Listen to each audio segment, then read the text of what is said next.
Hello guys, कैसे हैं आप सभी लोग। सबसे पहले आप सभी लोगों को मेरे तरफ से जय हिंद एवं वंदे मातरम। मैं हूं धर्मेंद्र कुमार प्रजापति और मेरे इस YouTube चैनल बायोलॉजी के नोट्स पे आप सभी लोगों का स्वागत है। जैसा कि पिछले क्लास में मैंने आपको डाइजेस्टिव सिस्टम के बारे में पढ़ाया हुआ था। डाइजेस्टिव सिस्टम यानी हमारे शरीर में पाए जाने वाला जो भी पाचन तंत्र है उसके बारे में हम लोग पढ़ रहे थे। तो पाचन तंत्र का जो पहला भाग था, पहला हिस्सा था, जिसे हम लोग आहार नाल या एलिमेंट्री कैनाल के नाम से जानते हैं, उसके बारे में हम लोगों ने पढ़ा था कि एलिमेंट्री कैनाल क्या होता है, आहार नाल क्या होता है, इसके कौन कौन से भाग हैं, इसके भागों में कितने पार्ट्स होते हैं या इनका फंक्शन क्या है, इनका लोकेशन क्या है, किस तरीके से ये हमारे बॉडी में प्रेजेंट रहते हैं। तो आज हम लोग बात करने वाले हैं आहार नाल का दूसरा हिस्सा, जिसे हम लोग पाचक ग्रंथियों के नाम से जानते हैं, उसी का।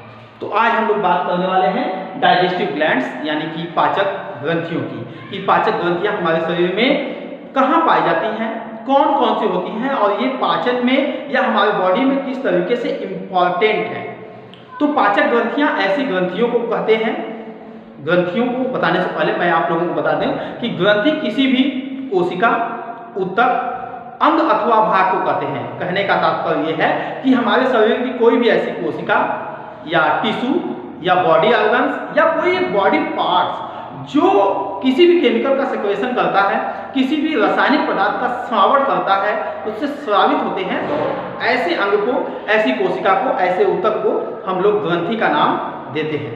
तो हम लोग बात कर रहे हैं डाइजेस्टिव ग्लैंड्स की। डाइजेस्टिव ग्लैंड यानी वो तो ग्लैंड होना चाहिए, साथ ही साथ वो डाइजेशन से रिलेटेड होना चाहिए। यानी ऐसी ग्रंथियां जो पाचन की क्रिया में सहायता करती हैं, सहायक होती हैं, उन्हें ही हम लोग पाचक ग्रंथियां कहते हैं। तो मनुष्य में तमाम प्रकार की पाचक ग्रंथियां होती हैं जो कि पाचन की क्रिया में सहायता करती हैं। उनमें सबसे पहला और सबसे इम्पॉर्टेंट जो पॉइंट है, जो ग्लैंड है, जो भाग है, वो है लीवर। लीवर का नाम तो आप सभी लोग सुने होंगे। स्टूडेंट्स, यह जो हमारा टॉपिक है जिसमें हम लोग डाइजेस्टिव सिस्टम के तहत आज हम लोग पढ़ रहे हैं डाइजेस्टिव ग्लैंड्स, जिसमें से हम लोग आज यकृत के बारे में पढ़ने वाले हैं, लीवर के बारे में पढ़ने वाले हैं, जिगर के बारे में पढ़ने वाले हैं, या हम कह सकते हैं कि आज कलेजे के बारे में पढ़ने वाले हैं। बहुत से हिंदी में आप लोग मुहावरे भी सुने होंगे, जिगर के टुकड़े, कलेजे के टुकड़े। तो आखिर ये मुहावरा दिया क्यों गया? क्यों जिगर के ही टुकड़े होता है, हार्ट का टुकड़ा क्यों नहीं होता, लंग्स का टुकड़ा क्यों नहीं होता? इसकी बात आज हम लोग करने वाले हैं। इसलिए करने वाले हैं क्योंकि लीवर हमारे बॉडी में बहुत ही इम्पॉर्टेंट है। कहने को तो सभी चीज़ें इम्पॉर्टेंट होती है, जैसे एक निडल है, एक सुई है, वो इम्पॉर्टेंस रखती है, तो एक जहाज भी इम्पॉर्टेंस रखता है। उसी तरीके से हमारे बॉडी में जितने भी बॉडी ऑर्गन्स हैं वो एक अपने स्पेसिफिक फंक्शन के लिए जाने जाते हैं और उनका एक स्पेसिफिक फंक्शन होता है, एक विशेष रोल होता है और सभी इम्पॉर्टेंट है। लेकिन अगर हम बात करें कि वर्क किसने सबसे ज़्यादा किया, तो हमारे बॉडी में एक ऐसा ऑर्गन है जिसे हम लोग यकृत या कलेजा या जिगर बोलते हैं, जिसका हमारे बॉडी में बहुत ही ज़्यादा इम्पॉर्टेंस है। अगर फंक्शन की काउंटिंग करें कि किसी का कोई बोले कि हमने 2 काम किया, कोई कहे हमने 4 काम किया, कोई कहे हमने 8 काम किया, अगर इस तरीके की काउंटिंग हो तो सबसे ज़्यादा कार्य करने की श्रेणी में जो सबसे फर्स्ट लिस्ट में आएगा वो होगा आपका यकृत, वो होगा आपका जिगर, वही है आपका कलेजा। इसीलिए ये मुहावरा दिया गया कि जिगर के टुकड़े, यानी कि वो बहुत ही इम्पॉर्टेंट है, काफ़ी इम्पॉर्टेंट है।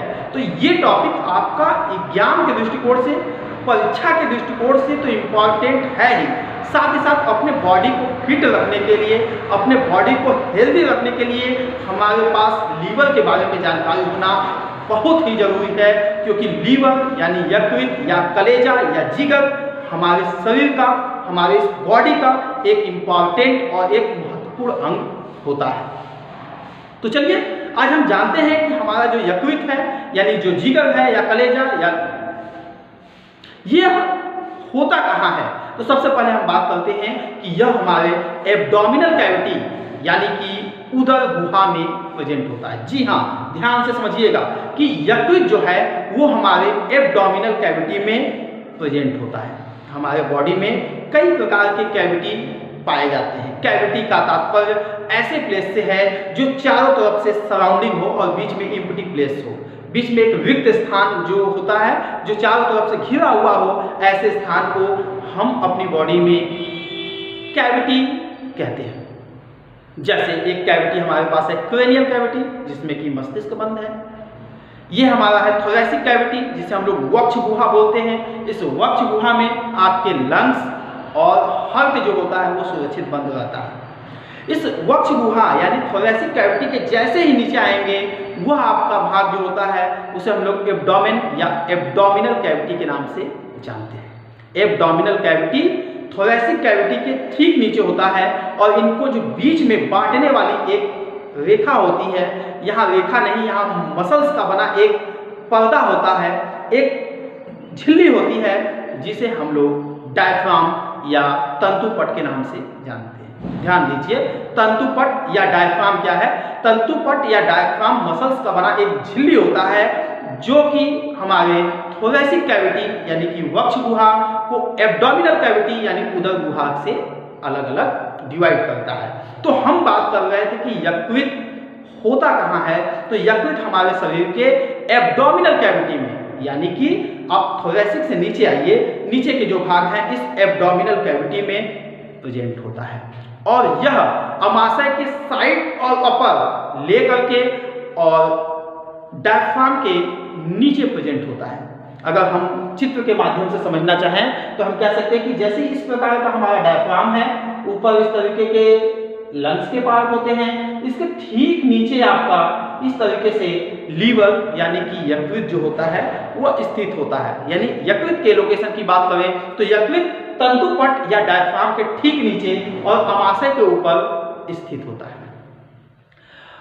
मनुष्य का यकृत जो है वो हल्के चॉकलेटी रंग का, अगर कलर की बात करें तो ये ब्राउन या चॉकलेट कलर का यानी कि चॉकलेटी रंग का एक कोमल द्विपालित मांसल अंग होता है। मांसल अंग यानी कि ये मसल्स का बना हुआ है और ये द्विपालित यानी इसमें लोब जो होते हैं वो दो होते हैं। कभी कभी एग्जाम में क्वेश्चन पूछा जाता है कि मनुष्य के यकृत में पिंडों की संख्या होती है या लोब की संख्या होती है, तो the number of lobes present in the human liver that is equal to 2। दो पिंडों में, दो खंडों में या दो भागों में बटा होता है मनुष्य का यकृत, और यह लगभग 1.5 किलोग्राम या 1500 ग्राम का होता है। जी हाँ, ध्यान से सुन लीजिए, मनुष्य का यकृत जो है वह 1.5 किलोग्राम या 1.5 kg जिसे हम बोलते हैं या 1500 ग्राम का होता है। तो आपने यह जाना कि मनुष्य का यकृत जो है वो हमारे बॉडी के किस हिस्से में प्रेजेंट है, इसका कलर क्या होता है, इसकी साइज क्या होती है और ये कितने पिंडों का मिल करके बना होता है। अब हम लोग बात करने वाले हैं फंक्शन यानी कार्य की बात की। यही तो हमारा सबसे इम्पॉर्टेंट टॉपिक है कि लीवर जो है वो इतना इम्पॉर्टेंट हमारे बॉडी में क्यों है। तो यकृत हमारे बॉडी के इतने फंक्शंस में पार्टिसिपेट करता है, इतने कार्यों को करता है, यही कारण है कि यकृत इतना ज़्यादा इम्पॉर्टेंस है। तो यकृत के कार्यों की बात करेंगे तो एक लंबा सा लिस्ट आता है, जिनमें से कुछ जो बहुत इम्पॉर्टेंट फंक्शन हैं, कार्य हैं, वो आज हम आपको बताने वाले हैं, जो आपके एग्जाम से रिलेटेड हैं, जो आपके इस कॉम्पिटिटिव एग्जाम्स में पूछे जाते हैं। उन सभी फंक्शंस के बारे में आज हम लोग बात करने वाले हैं और उसे मैं आपको उदाहरण के साथ और एक्सप्लेन करके बताऊंगा। तो जो सबसे पहला बात कर रहे हैं हम लोग लीवर के फंक्शन की, यानी फंक्शन ऑफ लीवर या यकृत के कार्य, या हम कह सकते हैं जिगर के कार्य या कलेजे का कार्य या यकृत के कार्य। तो सबसे पहला जो फंक्शन है वो है ग्लाइकोजेनेसिस का। अब आप सोच रहे होंगे कि ये ग्लाइकोजेनेसिस क्या है। तो ग्लाइकोजेनेसिस एक ऐसी प्रक्रिया है जो यकृत की कोशिकाएं करते हैं। यकृत कोशिकाएं ग्लाइकोजेनेसिस की क्रिया करते हैं। अब ये ग्लाइकोजेनेसिस को हम आपको बता दें कि ग्लाइकोजेनेसिस क्या होता है कि जब मनुष्य के रुधिर में, ध्यान से समझिएगा, जब ह्यूमन ब्लड में, जैसे हमारे बॉडी है, हमारे बॉडी में 5 से 6 लीटर तक ब्लड होता है। तो ये जो हमारे बॉडी के ब्लड में ग्लूकोज की मात्रा, जब आपके बॉडी में ग्लूकोज की मात्रा ज्यादा हो जाती है तो आपके बॉडी के लीवर सेल्स यानी कि यकृत कोशिकाएं। जब आपके शरीर के ब्लड में ग्लूकोज यानी शर्करा की मात्रा जो होती है राइज कर जाती है, इंक्रीज कर जाती है, बढ़ जाती है, तो आपकी बॉडी के लीवर सेल्स इसे ग्लाइकोजन में बदल देते हैं और यह क्रिया ग्लाइकोजेनेसिस की क्रिया कहलाती है। तो आपने देखा कि यकृत का जो सबसे पहला कार्य था वो हमारे बॉडी के शुगर लेवल को मेंटेन करना था। हमारे बॉडी में शुगर का जो लेवल है, शर्करा की जो मात्रा है, उसे संतुलित करने का काम यकृत कर रहा है। तो पहला इंपॉर्टेंस आपने समझा कि यकृत का पहला इंपॉर्टेंस क्या है। तो ये एक बहुत ही बड़ा इंपॉर्टेंस है कि हमारे शरीर में, हमारे बॉडी में जब ग्लूकोज की मात्रा बढ़ जाती है, शर्करा की मात्रा बढ़ जाती है, तो उसे यकृत कोशिकाएं ग्लाइकोजन में बदल देते हैं और यह क्रिया ग्लाइकोजेनेसिस की क्रिया कहलाती है। यह क्रिया ग्लाइकोजेनेसिस की क्रिया कहलाती है। अगले फंक्शन की तरफ चलते हैं। यकृत का जो अगला कार्य है वो है ग्लाइकोजिनोलाइसिस की क्रिया। पहला और दूसरा नाम आपको कुछ सिमिलर टाइप का लग रहा होगा, एक समान की तरह लग रहा होगा, लेकिन ध्यान से आप रखिए इसे, यह ग्लाइकोजेनेसिस की प्रक्रिया है, जबकि दूसरी बार हमने लिखा हुआ है ग्लाइकोजिनोलाइसिस की क्रिया। यह प्रक्रिया क्या होती है? यह प्रक्रिया अभी हमने जो देखा कि रुधिर में ग्लूकोज की मात्रा जब बढ़ जाती है तो यकृत कोशिकाएं यानी लीवर सेल उसे कन्वर्ट करते हैं ग्लाइकोजन में। तो यह क्रिया आपका ग्लाइकोजेनेसिस कहलाती है। जबकि आपके बॉडी में जब ग्लूकोज की मात्रा कम हो जाती है, सपोज दैट आप ऐसा मानिए कि आप कुछ समय तक खाना नहीं खाते हैं या ऐसे भोजन लेते हैं जिसमें ग्लूकोज की मात्रा कम होती है, तो आपके बॉडी में या आपके ब्लड में ग्लूकोज का लेवल जो होता है वो डाउन होने लगता है। जब डाउन होने लगता है तो यकृत, आपके बॉडी की जो यकृत है, इनकी कोशिकाएं अब इस ग्लाइकोजन को, कौन से ग्लाइकोजन? वही ग्लाइकोजन जो ग्लूकोज से ग्लाइकोजन के रूप में उन्होंने स्टोर करके रखा हुआ था, इसी ग्लाइकोजन को वो पुनः ग्लूकोज में बदल देते हैं। आप इसे ऐसे समझ सकते हैं कि जब हम लोग अपने घर के खर्च से ज्यादा इनकम करते हैं, मानिए कि हमारे घर का खर्च 25,000 रुपये महीना है और हमारी इनकम जो है वो 35,000 रुपये है, तो हम क्या करेंगे कि 25,000 रुपये महीने का खर्च करेंगे और 10,000 रुपये को हम क्या करेंगे? स्टोर करके रखेंगे। चाहे हम उसका ज्वेलरी बनवा कर रखें, चाहे बैंक में स्टोर करें या किसी कंपनी में इन्वेस्टमेंट करें, यानी कहीं ना कहीं हम लोग उसको स्टोर करके रखते हैं। लेकिन अभी जैसे पिछले 1-2 सालों में आपने देखा लॉकडाउन लगा, तमाम लोगों की जॉब्स चली गई। अब ऐसे कंडीशन में जब आपकी इनकम आनी बंद हो जाएगी तो आपने क्या किया? जो स्टोर किया हुआ पैसा था उसी के यूज से आप सरवाइव किए, अपने लाइफ को चलाए। ठीक उसी तरीके से जब हमारे शरीर में ग्लूकोज की मात्रा ज्यादा हो जाती है तो यकृत कोशिकाएं उसे ग्लाइकोजन में बदल देते हैं। लेकिन जैसे ही आपके बॉडी में लॉकडाउन लगा, कहने का मतलब है जैसे ही आपके बॉडी में ग्लाइकोजन ज्यादा हुआ यानी ग्लूकोज की मात्रा कम हुई, यही यकृत सेल्स इन्हें फिर से ग्लूकोज में बदल देते हैं। तो यह क्रिया ग्लाइकोजिनोलाइसिस की क्रिया कहलाती है। उम्मीद है कि पहले और दूसरे दोनों फंक्शंस में आपको डिफरेंस समझ में आ गया होगा। अगर आपको कोई भी संदेह, कोई भी शंका हो तो आप जरूर कमेंट करके हमसे ये चीज दोबारा समझ सकते हैं। तीसरा जो फंक्शन है यकृत का वो है ग्लाइकोनियोजेनेसिस।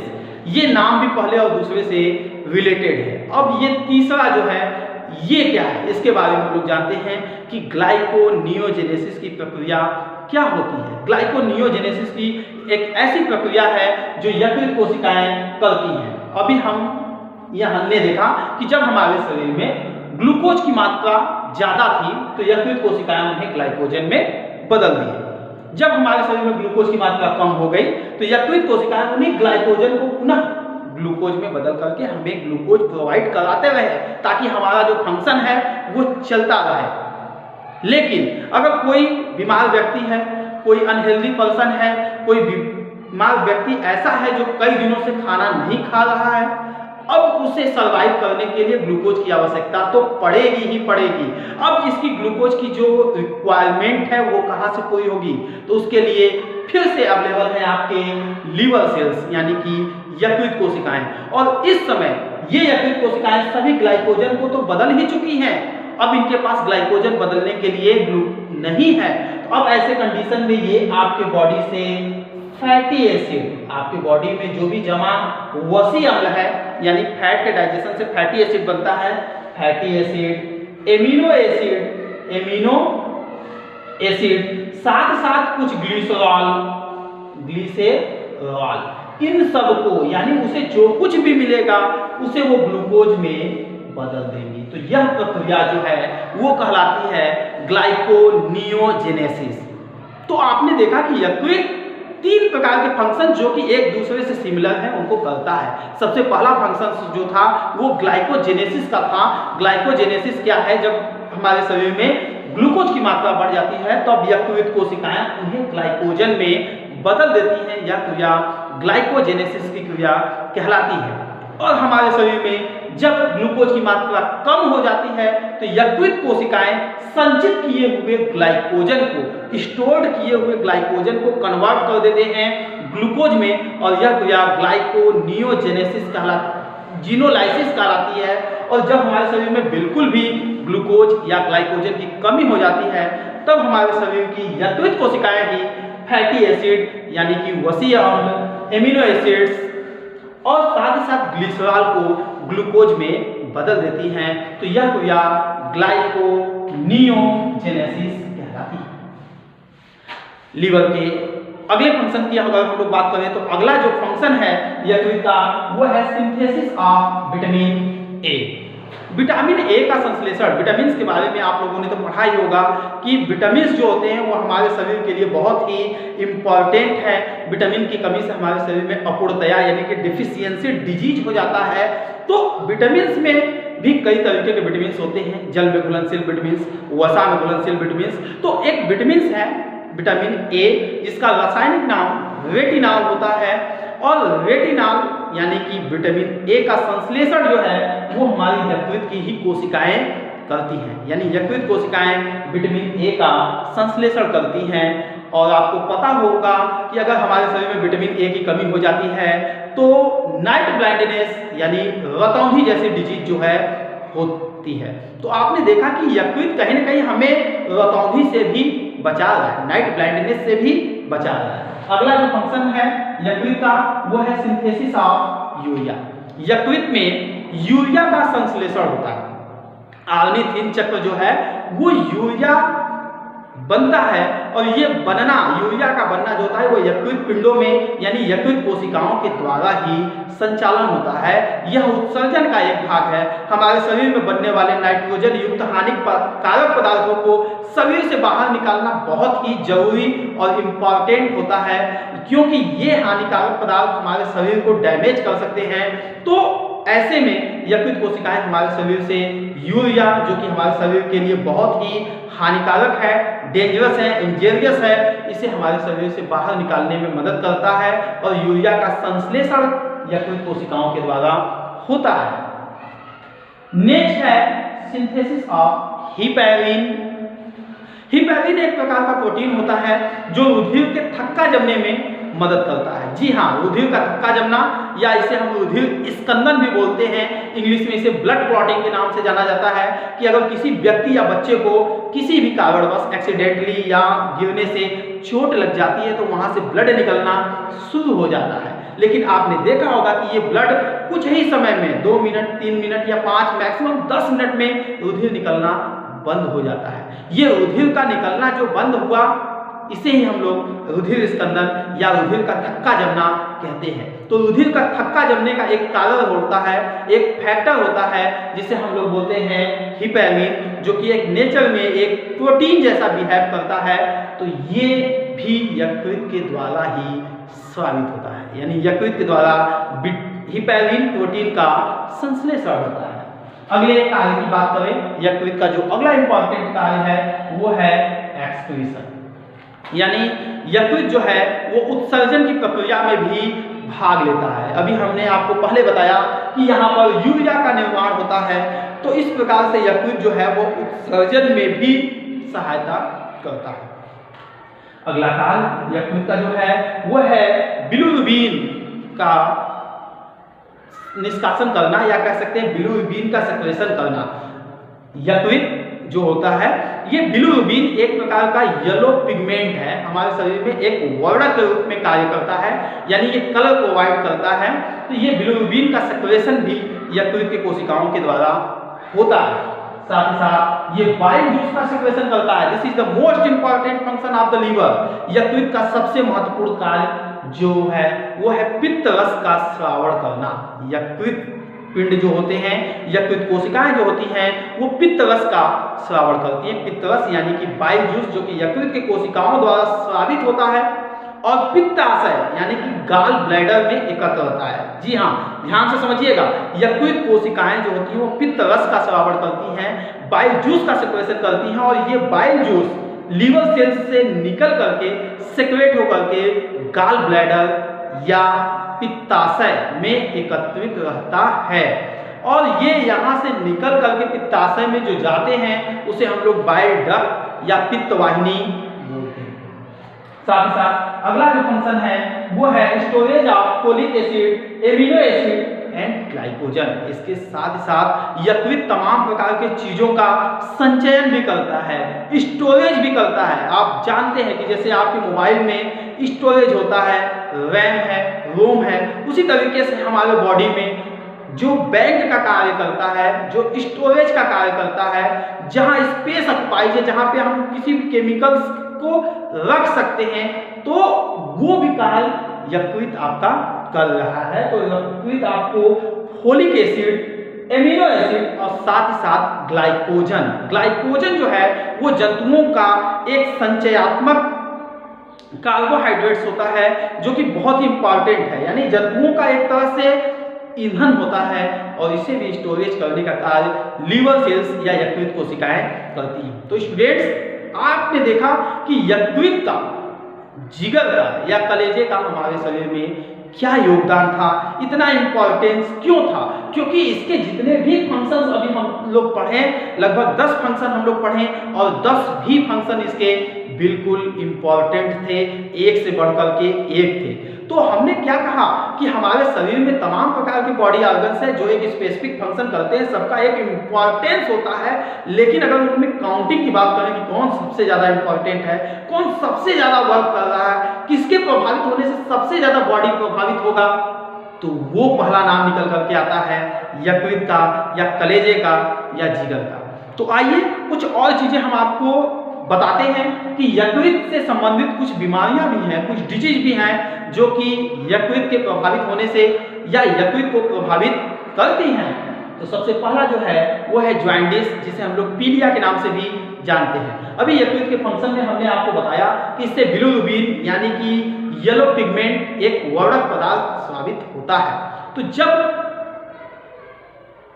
बिलिरुबिन जो है इसका हाइपर सेक्रेशन होने लगता है, यकृत की कोशिकाएं जो हैं वो बिलिरुबिन का अति स्रावण करने लगती हैं, आवश्यकता से अधिक स्रावण कर देती हैं, तब हमारी बॉडी जो होती है वो पीले रंग की हो जाती है, पूरा स्किन जो होगा वो येलो हो जाएगा, यूरिन डिस्चार्ज करेंगे तो वो भी काफी ज्यादा येलो होगा, आंखें पीली हो जाएगी, यानी मिला जुला करके पूरी बॉडी की संरचना जो होती है वो पीली हो जाती है। तो इस प्रकार के बीमारी को, इस प्रकार के रोग को हम लोग ज्वाइंटिस या पीलिया का नाम देते हैं।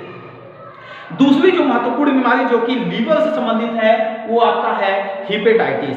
हिपेटाइटिस हालांकि वायरस के इन्फेक्शन से भी होता है।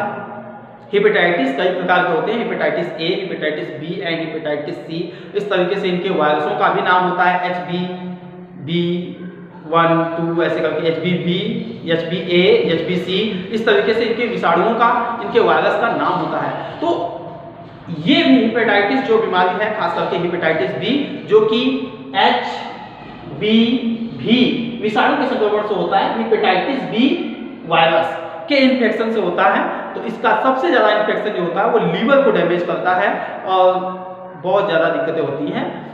साथ ही साथ फैटी लीवर, ये एक इंजेरियस डिजीज है, एक घातक बीमारी है जो कि मनुष्यों में पाई जाती है। मनुष्यों में खास करके ऐसे व्यक्ति जो अल्कोहल का ज़्यादा सेवन करते हैं, फैट का ज़्यादा सेवन करते हैं, या कभी कभी जब फैट का सेक्रेशन भी लीवर ज़्यादा कर लेते हैं तो ऐसे कंडीशन में लीवर जो होता है वो काफ़ी फैटी हो जाता है, जो कि बॉडी के लिए काफ़ी घातक या कह सकते हैं इंजीरियस होता है। एक लास्ट डिजीज जो है वो है bile duct disease. Bile duct के बारे में हमने आपको बताया था कि बाइल डक्ट जो होती है उसे पित्त वाहिनी के नाम से बोलते हैं। पित्त वाहिनी यानी कि पित्त रस जो है वो यकृत के कोशिकाओं से बनता है, यकृत के कोशिकाओं से सेपरेट होता है और पित्ताशय में आकर के एकत्रित रहता है। तो जिस नली के माध्यम से ये एक प्लेस से दूसरे प्लेस पे जाता है, एक स्थान से दूसरे स्थान ट्रांसपोर्ट होता है, उसी को हम लोग बाइल डक्ट या पित्त वाहिनी बोलते हैं। तो पित्त वाहिनी में जब इन्फेक्शन होता है या डिजीज होता है तो उसे बाइल डक्ट डिजीज बोलते हैं। और इनमें क्या होता है कि बाइल डक्ट का या लीवर का कैंसर होने की संभावना बहुत ज़्यादा बढ़ जाती है। इसका रीजन ये है कि जब बाइल डक्ट में इन्फेक्शन होता है या बाइल डक्ट डिजीज होता है तो जो बाइल जूस का ट्रांसपोर्टेशन होता है वो अपोजिट डायरेक्शन में होने लगता है। बाइल डक्ट जो है वो नीचे से ऊपर की ओर यानी पुनः लीवर की ओर जाने लगते हैं और जाकर के लीवर के सेल्स को नुकसान पहुंचाने लगते हैं, जो कि एक काफी समय के बाद लीवर कैंसर का रूप धारण कर लेते हैं और इसे ही हम लोग लीवर फेल्योर के नाम से भी जानते हैं। एक और इम्पॉर्टेंट बात आपको ये बतानी है कि यकृत जो है, लीवर जो है, वो एक ऐसा बॉडी पार्ट्स है जिसमें रीजनरेशन की बहुत अधिक क्षमता पाई जाती है, पुनर्उद्भवन की क्षमता बहुत अधिक पाई जाती है। अगर लीवर का कोई हिस्सा कट जाए तो धीरे धीरे ग्रोथ करके वह कंप्लीट भी होता है। और लीवर फेल्योर के कंडीशन में ये जो यकृत है, जो यकृत पिंड है, इनका ट्रांसप्लांटेशन भी आसानी से किया जा सकता है। ऑपरेशन के द्वारा इनका ट्रांसप्लांटेशन किया जाता है। तो कोई भी ऐसा व्यक्ति जो जीवित हो, अपना लीवर किसी को डोनेट करना चाहता हो या मृत होने के कुछ समय तक में लीवर का जो ट्रांसप्लांटेशन किया जा सकता है। और लीवर का ट्रांसप्लांटेशन जो होता है 2 पिंडों में से एक पिंड का भी किया जा सकता है। उसके बाद कुछ खानों को परहेज होती है, कुछ चीज़ों का रेगुलेशन बनाना होता है कि हमें लिमिट में करना है, क्योंकि हमने जाना कि ये जो यकृत है उसका हमारी बॉडी में बहुत ज़्यादा इंपॉर्टेंस है।